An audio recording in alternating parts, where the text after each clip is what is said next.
mean, the album is crazy. I mean, y'all know what I do. I'm just doing it right now. I take a long time. That's why I was just telling my dog in that keynote with the beats. I have beats that I picked from like a year and a half ago. Beats I might have gave Jay. He might have passed up on. Beats that Common passed up on. And I sit there and just marinate with the songs for a long time, like, and develop them and try to make them records and go back and rewrite stuff. Try to make records that people really connect with, even the third, fourth time they listen to. So sometimes we just catch a vibe. I knock the basic idea out in like 15 minutes, but then I go back and just keep tweaking. Like the way you hear like Dre tweak stuff, that's the way I tweak the records. And that's what we doing right now. I mean, I might have 11, 12 songs on the album. Niggas got 20 songs on the album, 30 songs on the album. That's just not what I do. Spending too long mixing it, adding synths and shit, and so. Yeah, that's what's up, man. Yeah. I mean, in addition to doing your own project, I know you produce for a lot of people. Like right now, what does it cost to get a Kanye West beat? Yeah, it ain't no price on my beats like that no more. Cause I mean, I done charged even up to $1 million for something. Not for artists specifically, but like just soundtrack stuff.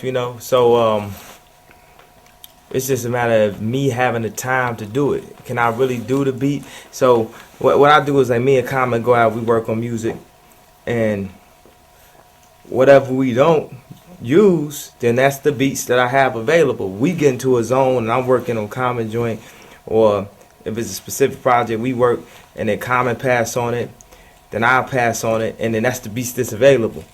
People might feel like, damn, how you give me the beat that's a third string, but my third string beat is, it's on a level. It's on another level. It's only a couple niggas that really make beats that's on that level like that. No offense to, a bunch of producers and stuff. How do you feel about that though? When you hear like being like a dude that's a true hip hop dude, when you hear like a lot of these producers coming out with like bullshit beats, you know what I'm saying, that they didn't really put time into, you know what I'm saying, they're just throwing it out there. Do you feel it like fucks the game up?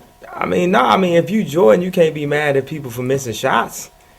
You know what I'm saying? You just not Jordan and shit. It's a couple niggas that's all-star, Timberland, Pharrell, like that Clips album. It's a couple people, that really come with some joints. Polo, I think, is that next nigga. And everything I'm saying, I'm not trying to be disrespectful. I'm just trying to get my opinion as a fan. And as far as what I do, I feel blessed when I stumble across like a sample like the Gil Scott Heron joint that I chopped up for the people. Other people wouldn't have chopped it up like me. That's what makes me me. You know what I'm saying? They can't do what I do. And the people is like one of the illest beats. Like me and Toomp did Can't Tell Me Nothing together. We did another joint together on the album. It might end up being 3 joints. And even the Can't Tell Me Nothing beat, like it's just like on a different level, the way these beats connect. And I mean, I know I got that shit. So that's definitely one of my advantages. And so your album drops 9/11. You know what I'm saying? The same day that 50 Cent's album drops. How do you think this will affect your sales as well as his, being that y'all are 2 of the biggest artists in the game right now? Oh, we both gonna sell more records. People gonna go out there and be like, yo, I either want to buy both, or I want to say I want Kanye to sell more, I want 50 to sell more. So we both gonna sell more records. I know people want me to come up here and just start talking shit like, yeah, I'm going, but it was my idea. Don't let nobody tell you. It was my idea to come out on the same day. Don't let nobody at the label tell you. I was like, and really it came from about that. They told me don't do it at first. You know what I'm saying? At first, and then but LA was with it, then Jay was with it, and I'm glad that it's exciting. 50 got that record out. That's like the #1 record in the club right now. So that makes it exciting. You know what I'm saying? Because you feel any pressure, like, you know what I'm saying? Pressure to do what? Like with the release, like how your release is gonna perform, dropping on the same day as, you know what I'm saying, an artist like 50 Cent? Nah, man. I feel like I'm doing what I do. You know what I'm saying? I just do what I do to the fullest. I spent 3 months on a video. I got certain unfair advantages. Like I'm a filmmaker. I went to art school. I wanted to be a designer. you know, before I wanted to be a rapper. So my style game is crazy, you know. And then like you know, in rap and hip hop right now, it's like a lot of the niggas that's the hottest niggas is super fly too, you know, like Wayne and T.I., you know what I'm saying? So my style, and I'm a legend, I'm the flyest nigga ever in the rap game. So it's like I just got a lot of advantages. And then another one of my advantages is like my whole look is real accessible.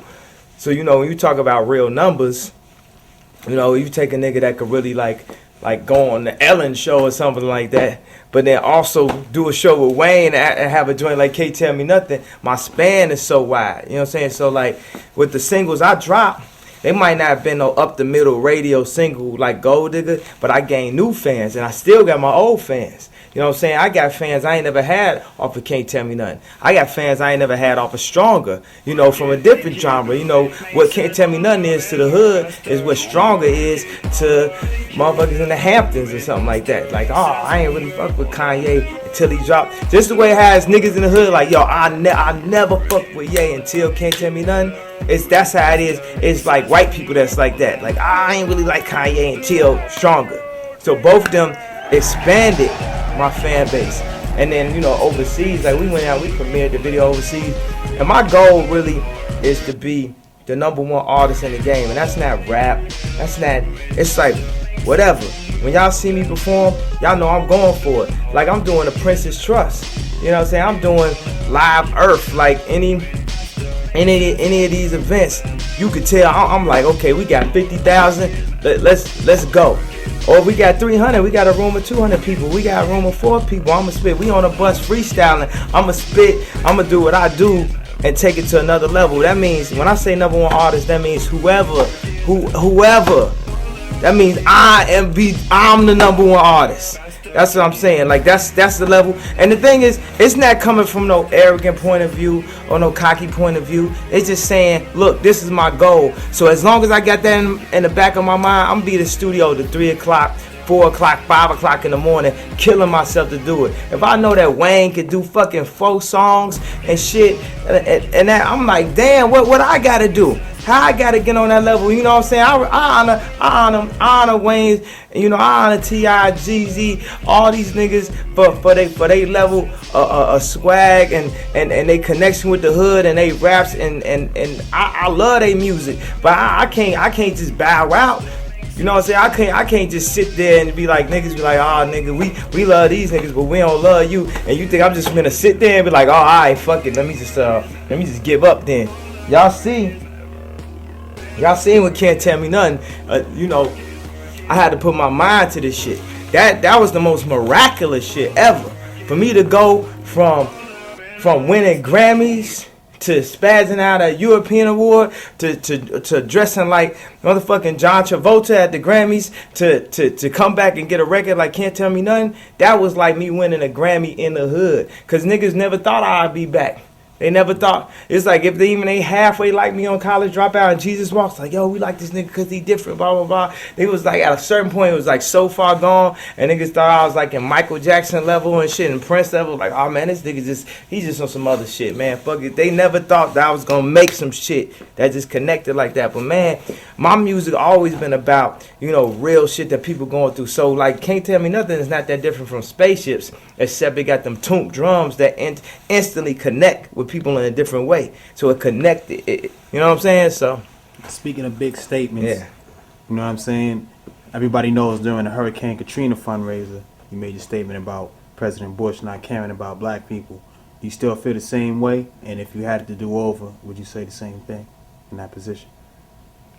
Oh yeah, I definitely would say. I mean, I just gotta express what I have to feel. You know, I ain't worded that right, but you know, I got emotional. I spent half the time talking about what I hadn't done. Like if you go back and run the clip, you know, when I said the George Bush comment, it would just resonate with people. It sent shockwaves because it's like somebody said something. But I kicked it off. Like, look, I've been shopping. I ain't taking it. I haven't taken. You know, what I'm saying I'm not here to really down people and stuff like that and try to point fingers at what other people doing. I'm going to point fingers at myself first, and that's what I did. But then when I said the George Bush comment, it just connected with people. You know, I feel like God is giving me everything I have.